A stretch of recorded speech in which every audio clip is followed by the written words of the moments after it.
Ahora, un poco más tarde en realidad, por el compromiso que tenemos todos en Chile a partir de esta noche con la Teletón, esa tremenda obra que representa una única oportunidad para muchos niños y niñas en Chile, y por eso, con admiración y respeto por lo que es la Teletón, esta obra única en el mundo, es que partimos estas palabras agradeciendo la colaboración a la que estamos obligados todos, en realidad, insisto, en las próximas horas. En relación a la evolución de la pandemia de coronavirus, la situación mundial primero no es auspiciosa. Ayer se registraron 80.000 nuevos casos, la cifra más alta que se recuerde en el mundo, y de esa manera se ha superado ya el 1.000.000 de personas contagiadas y certificadas con un examen como que han estado enfermas por coronavirus, de las cuales han fallecido un poco más de 53.000 y hay aproximadamente un 20%, 212.357, que ya se han recuperado y han sobrevivido a esta terrible epidemia. Vemos con pena en realidad lo que está pasando en Estados Unidos, que han llegado a 245.000 casos, 250.000 de personas, y no da ninguna esperanza de que esa cifra vaya a disminuir.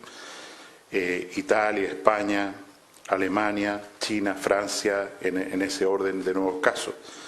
Y lo que resulta, por supuesto, terrible de constatar es el número de fallecidos, en el cual solo en Italia ya hay más de casi 14.000 personas fallecidas, en España 10.348 personas fallecidas.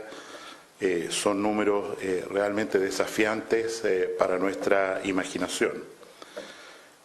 Como hemos señalado en otras oportunidades, tener una cifra comparable en los países latinoamericanos de lo que está ocurriendo con esta enfermedad es muy difícil, porque las estrategias de testeo, de exámenes para detectar el virus son muy distintas entre los diferentes países, lo que está reflejado en las tasas de letalidad. Cuánta gente fallece entre los que tienen exámenes positivos, siendo nuestro país, dado el alto volumen de exámenes que realiza, la tasa más baja de América Latina. Brasil ya suma 327 fallecidos, Ecuador al menos 120 reportados, República Dominicana 60, y nosotros seguimos ocupando el 9º lugar, el último lugar entre los países que reportan confiablemente estas estadísticas. Al día de ayer tuvimos un poco menos casos nuevos que el día anterior, exactamente 333 casos nuevos, a pesar de que se hicieron más exámenes de laboratorio en esas mismas 24 horas, y con eso hemos llegado a la cifra de 3.737 pacientes enfermos y diagnosticados con el virus, de los cuales tenemos que contar ya afortunadamente 427 personas que se han recuperado, no han fallecido producto de esta infección, lo que hace que el número total de infectados hoy día sea alrededor de 2.910, al restar, ¿no es cierto?, desde los casos comprobados, el número de personas que han sido removidas, retiradas como casos enfermos de coronavirus, excluyendo, insisto, a los fallecidos, que en el día de hoy tengo que reportar un número, una cifra de 4 personas más que se agregan a nuestros números, llegando de esta manera a 22 personas fallecidas. Las 4 personas fallecidas en las últimas 24 horas, quiero recordar que este corte es a las 21 horas de anoche. Las últimas 4 personas 3 de ellas tenían enfermedades muy avanzadas, crónicas, y no fueron tratadas en unidades de tratamiento intensivo ni conectadas a un respirador mecánico en acuerdo con sus familias o sus cuidadores y sus equipos tratantes. Y una persona que falleció estaba en realidad muy complicada, cursando con un shock por una septicemia originada una infección de la vía biliar, de la vesícula, una persona de 70 años, y dentro de los exámenes que se le realizaron, se hizo un examen de coronavirus que resultó positivo, lo que tiene importancia para seguir a sus familiares, sus contactos, pero tenemos que decir que en realidad esta persona falleció con coronavirus y no por coronavirus. Pero los datos duros son que acumulamos al día de hoy 22 fallecidos, sumando estos 4. Ayer se publicó y fue repetido por algunos medios de comunicación, y lo agradecemos, las cifras por comuna que están en la página web del Ministerio, por comuna, por regiones, con coloraciones diferentes de acuerdo a las densidades. Cualquier persona que lo quiera puede consultar la página web del Ministerio y se va a encontrar con esta información. Sin embargo, hay un punto que quiero precisar. Lo que se publica en lo que llamamos tasas es cuánta gente ha tenido una infección por región, ha sido detectado como caso positivo por 100.000 habitantes. Perdón que insista en esto, que es muy trascendente, porque viendo algún noticiario ayer en la noche, me parece que este tema no quedó suficientemente claro y puede haberse entendido por la ciudadanía que la persona que estaba haciendo esta presentación hablaba de porcentajes. No son números por 100, son números por 100.000 habitantes. Y esto, insisto, es trascendente, porque si lleváramos la tasa de Chile, que es de 19,21 casos de coronavirus por cada 100.000 habitantes, la lleváramos a porcentaje, estaríamos hablando de una cifra de 0,019%. Y perdón que haga este énfasis, porque para la ciudadanía entender esta diferencia es crucial a la hora, ¿no es cierto?, de evaluar lo que está ocurriendo en su región o comuna. Hoy día se cumplen un mes desde el primer caso, por lo tanto vamos a entrar a la 5ª semana del brote de coronavirus, y tenemos que decir con mucho agradecimiento en realidad que muchas de las proyecciones de lo que iba a estar ocurriendo en esta fecha en Chile eran francamente excesivas. A través de los mismos medios de comunicación, hace no más de 3 semanas atrás, se publicitó y se mostraron gráficos que señalaban que el número de infectados que íbamos a tener a esta fecha en el país superaba los 50.000 casos. Y en realidad, como lo he señalado, son 3.737. Y en ese sentido, de nuevo, llamo a un profundo análisis y cuidado para reportar los datos y las proyecciones que pueden producir mucho daño a la ciudadanía y temores injustificados. Como ya he señalado, tenemos 427 pacientes que se han recuperado y la situación de exámenes al día de ayer es que se realizaron 3.405 exámenes y la tasa de positividad, o sea, de cada 100 exámenes, ¿cuántos salen positivos para coronavirus? Estamos hablando de examen PCR, se mantiene bajo 8, específicamente 7,1%. En relación a pacientes internados en unidades de tratamiento intensivo, ayer decíamos que eran 200, hoy día señalamos que son 237 personas. Hay varios ya que han salido de ventilación mecánica, afortunadamente, y de estas 237 personas, 190 están conectadas, se mantiene ese porcentaje de 80%, están conectadas en este momento a un ventilador mecánico, y 29 pacientes de estos 237 están en una condición crítica de salud, en el sentido de que hay temor respecto a su pronóstico de vida en los próximos 48 horas. Para repetir, la persona fallecida, la primera que mencionamos, ocurrió en la región metropolitana, una persona de 87 años con demencia, un Alzheimer y Parkinson muy avanzado y un accidente cerebrovascular. No se hicieron medidas más allá de lo que les pareció prudente a su entorno técnico y familiar. Otra persona en la región de Magallanes, 85 años, también con limitación de esfuerzos terapéuticos. En la región, en Chillán en particular, el caso que mencionaba de esta persona que cursó con una septicemia originado en las vías de la vesícula que drenan la bilis del hígado al intestino. Y por último tenemos un paciente también de la región metropolitana de 70 años en insuficiencia renal crónica con tratamiento inmunosupresor por una enfermedad muy grave, una vasculitis, en el cual tampoco se hicieron esfuerzos extraordinarios. Termino diciendo que respecto a medidas adicionales mandatadas por el presidente de la República el día de hoy, en primer lugar se genera una preocupación sustantiva respecto a lo que va a ocurrir el próximo fin de semana, que corresponde en el calendario a Semana Santa.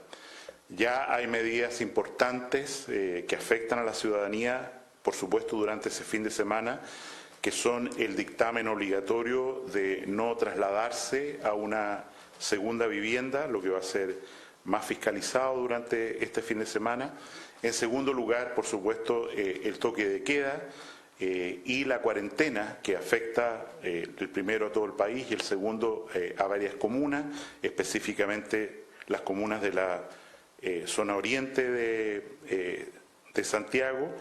Y en tercer lugar, el presidente va a decretar que a partir del día jueves próximo, la próxima semana, Jueves Santo, a las 18 horas y a partir del día domingo a las 22 horas que se inicia el toque de queda, es domingo 12, haya un cordón sanitario muy estricto en las vías de salida de la región metropolitana completa.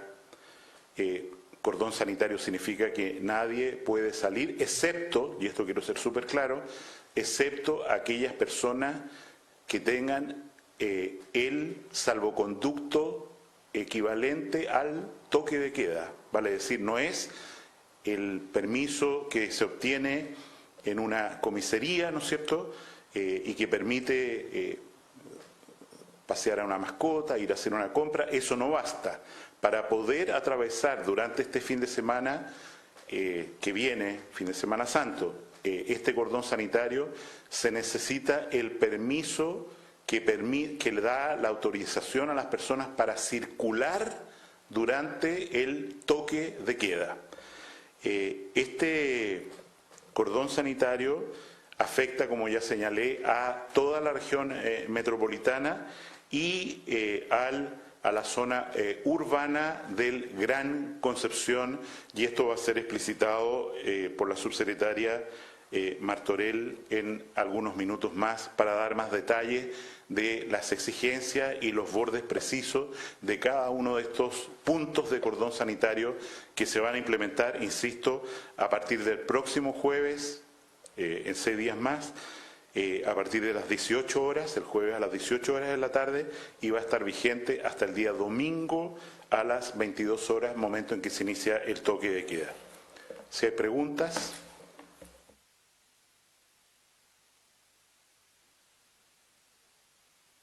Buen día, ministro. Le quería preguntar porque al comienzo cuando llegó el COVID-19 a nuestro país, usted habló y estableció una proyección de 100.000 contagiados, esto en un pic para fines de abril y principios de mayo. Le quería preguntar si se mantiene finalmente esta proyección.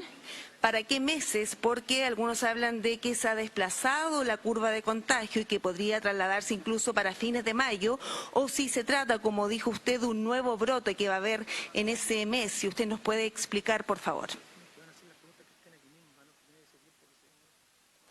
Que estamos frente a un desafío sanitario, el más grande que hemos enfrentado como mundo, como planeta, en los últimos 100 años. O sea, la imagen que tenemos que tener en la mente para entender lo que está pasando se remonta a la gripe española, mal llamada gripe española, porque se inició en Kansas, en Estados Unidos, en soldados que en enero de ese año, del año 1918, partían al frente europeo. Y esta enfermedad, la influenza española, que fue producida por el virus influenza A/H1N1, tan conocido para nosotros hoy día, tuvo 3 ciclos.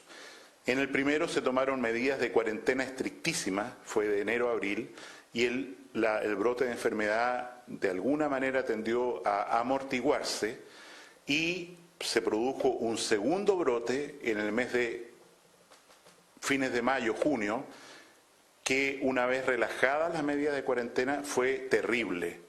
Ese fue el brote más grave de la enfermedad de influenza del año 2018, que mató al 5% de la población mundial. Nosotros, este enemigo que tenemos delante, este coronavirus, no es conocido para nosotros. No sabemos si puede mutar, qué conducta va a tener, si va a minorar su virulencia o no. Todas esas cosas se están monitorizando, por supuesto. Pero lo que tenemos que entender es que nosotros nos preparamos, y lo dijimos desde el día 1, para el peor escenario. Cuando usted señala que el Ministerio hizo una proyección de 100.000, esa no es la proyección más probable. Nosotros hicimos una banda en el cual el número máximo para el cual teníamos que prepararnos, y lo mantenemos, es para fines de abril, principios de mayo, en que el número de contagiados pudiera llegar a 100.000 personas simultáneamente. A ese momento, por supuesto, hay muchas personas que ya van a haber dejado esta enfermedad, entonces el número total de personas que se han enfermado de coronavirus va a ser mayor. Pero el problema es cuántas personas simultáneamente en Chile, demandando atención de salud, al mismo tiempo van a estar enfermas. Y en ese contexto, nosotros seguimos con la instrucción del presidente pensando en que no tenemos que bajar la guardia y que lo que estamos observando en términos de que la proyección peor que imaginamos es difícil que se cumpla, no debe llevar a un relajamiento y sobre todo debe llevar sí a un profundo agradecimiento, porque esto no está ocurriendo simplemente por el comportamiento del virus, está ocurriendo porque la gente se está quedando en sus casas, porque efectivamente respeta la cuarentena, porque entiende determinadas medidas, porque se aísla de los adultos mayores. Todas las medidas que estamos haciendo están produciendo un impacto. No podemos dimensionar hoy día cuánto de lo que tenemos en el sentido de disminuir esa proyección se debe a todas estas medidas, pero lo que yo sí quiero decir es que tenemos casi 200 funcionarios de la salud. El próximo martes es el Día Mundial de la Salud, hay que tenerlo presente a propósito de estas personas, 200 trabajadores de la salud que están enfermos de coronavirus y varios de ellos están graves. Y ellos merecen nuestro mayor agradecimiento porque es gracias a ellos que otros están viviendo, que otros están repitiendo la cuarentena, que otros están siendo vigilados para que no contagien a terceros. Ministro, quería preguntarle por lo que señaló la Sociedad Chilena de Infectología en una carta, que los insumos para el test de coronavirus, el PCR, no cumplen con los requisitos para una adecuada toma de muestras que aseguren el buen rendimiento del test. Decían además que el nivel de hisopos está llegando a un nivel crítico y que las tórulas no están diseñadas necesariamente para esto y que pueden incidir en el resultado. Además, preguntarle por las filas en los seguros de cesantía pasantía, en los supermercados, ¿esas filas pueden provocar un nuevo brote de coronavirus o un foco de contagios? Respecto a lo segundo, evidentemente cualquier aglomeración de personas representa una situación de riesgo y el gobierno a través de sus distintos ministerios está haciendo esfuerzos indecibles por evitar esas aglomeraciones. Creo que hemos tenido una cierta liberalidad en la entrega de permisos en las comisarías virtuales y otros medios, en las comisarías presenciales, y hay mucha gente que está saliendo a la calle, pudiendo organizar mejor su vida. Digo, por ejemplo, respecto al pago de los permisos de circulación, se puede hacer a través de Internet y se ha ya determinado, con la influencia de un veto aditivo del presidente de la República, que estos permisos se paguen más adelante sin estar sujeto a ningún castigo las personas que se demoran en pagar estos permisos de circulación. Y por eso, insisto, creo que hay un llamado aquí a la ciudadanía a organizarse mejor, a hacer sus compras en forma ordenada, a salir, ojalá, de compras no más de 2 veces a la semana y con eso surtirse de lo que necesitan sin llamar, por supuesto, al acaparamiento. Respecto a la carta de la Sociedad Chilena de Infectología, creo que todo lo que se señala ahí es incorrecto y le responderemos como corresponde a la sociedad por carta, ya que ellos han usado este mecanismo y, a diferencia de lo que ellos han hecho, lo haremos a través de una carta privada. Ministro, para detallar un poco respecto de aquello de la Sociedad Chilena de Infectología, aseguran que, por ejemplo, el problema es que muchos municipios y clínicas están intentando comprar test de CPR por su propia cuenta, que no todos los distribuidores son certificados, que les gustaría que el Ministerio pudiese dar una lista de estos proveedores o comprar masivamente. Y en un segundo término, ayer el Colegio Médico Regional junto a otros gremios de la salud presentaron una denuncia en la Seremía y también en Contraloría porque aseguran que no están llegando los insumos de protección para los funcionarios, que una cosa es que lleguen a los hospitales, por ejemplo, pero no se está distribuyendo. ¿Cómo se va a fiscalizar aquello también? En primer lugar, yo creo que cuando usted se refiere a los exámenes CPR, en realidad se refiere a exámenes rápidos de anticuerpos, no a exámenes de PCR respecto a los municipios. ¿Estoy en lo correcto? Le remito a lo que dijo la Sociedad de Infectología. Probablemente sea así. Se refieren a tanto exámenes que están comprando municipios como clínicas también. Quiero precisar, ¿no es cierto?, algunas entidades, municipios y clínicas y también algunos especuladores están adquiriendo test rápidos que detectan anticuerpos contra el virus, no el virus como hace la técnica de PCR, que es la que nos interesa.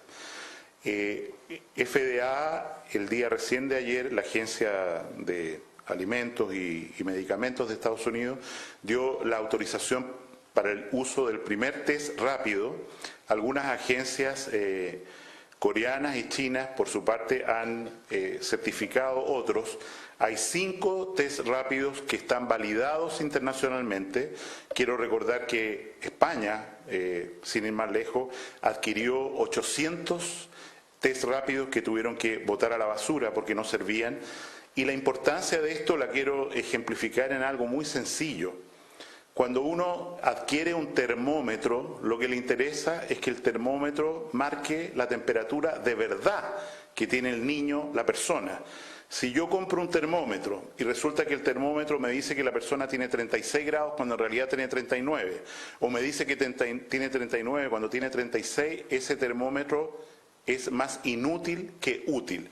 Y es por eso que yo hago un llamado a todas las personas que usted ha mencionado a no adquirir test rápidos que no hayan sido autorizados por el Instituto de Salud Pública. Nosotros estamos comprando 1 millón de test rápidos. Aplicar el test rápido en personas que no tienen síntomas produce una falsa confianza de exámenes negativos. Vamos a tomar aquí a la salida de un supermercado, en una bomba de benzina, vamos a tomar un test rápido. Eso no sirve absolutamente para nada y es contrario al sentido de protección sanitaria que queremos hacer, porque la mayor probabilidad es que las personas aparezcan como negativas y puede ocurrir que 3 días después tengan la infección. Insisto, el gobierno ha adquirido de estos 5 marcas diferentes que gracias a su pregunta lo voy a publicar en la página web del MinSal y del Instituto de Salud Pública para que las personas puedan ver cuáles realmente de estos exámenes tienen validez y nos sirven para efectuar diagnóstico en una dimensión particular. Y perdón que lo ejemplifique de nuevo.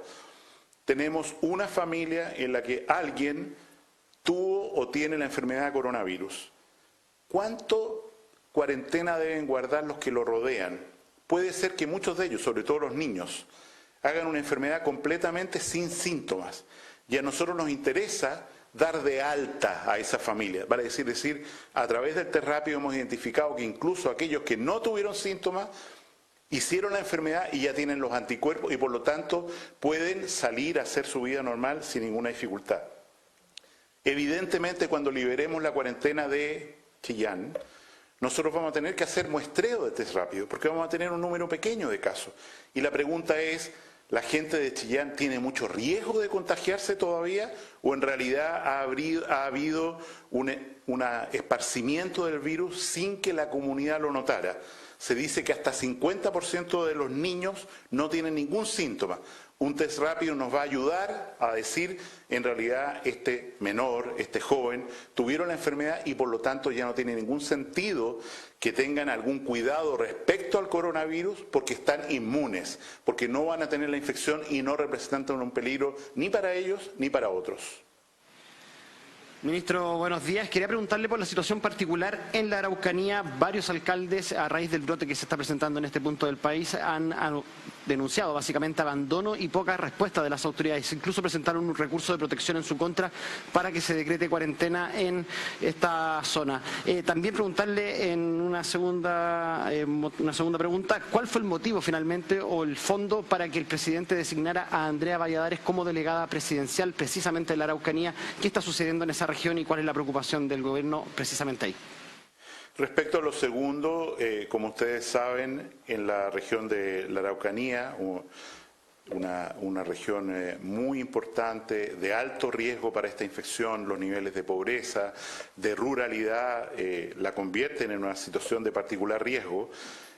Nosotros, el intendente titular de la región, está recuperándose de una infección por coronavirus y a su excelencia el presidente de la República no le pareció prudente que no hubiera una figura de delegado presidencial, como son los intendentes de facto, a cargo de la situación en estos días para coordinar el mejor esfuerzo sanitario de las Fuerzas Armadas, etcétera, y eso es el motivo por el cual la señora Andrea Valladares partió ayer, tuvimos una reunión con ella para ver la situación particular de la Araucanía, que fue muy fecunda. Yo creo que ella, hablamos por teléfono hoy de la mañana, ayer, creo que está haciendo un muy buen trabajo.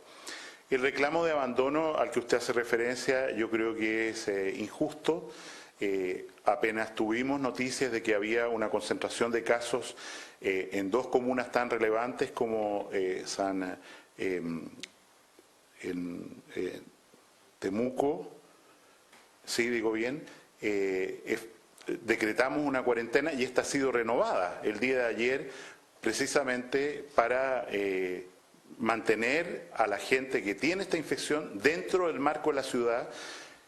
Yo estuve en Temuco hace 3 días atrás, tomamos decisiones, estuvimos con el alcalde y otros alcaldes también, se han allegado una cantidad adicional de respiradores. Don Arturo Zúñiga, subsecretario de Redes, no está aquí en este momento porque precisamente está recorriendo varias ciudades al sur del país para implementar todo el respaldo que se requiere.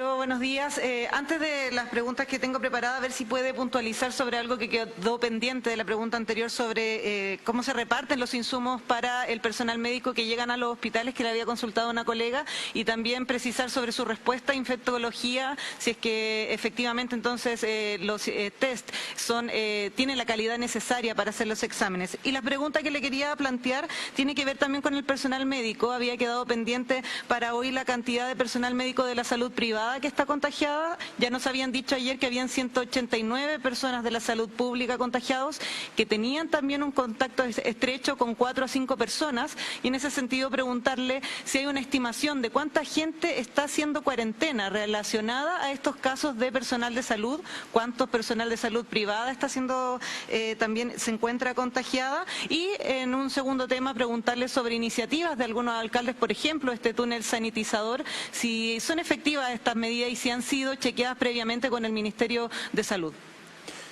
En relación a la Sociedad de Infectología, quiero confirmar que el Instituto de Salud Pública, que quiero recordar, tuvo la información genética del virus de coronavirus el día 7 de enero de recién pasado.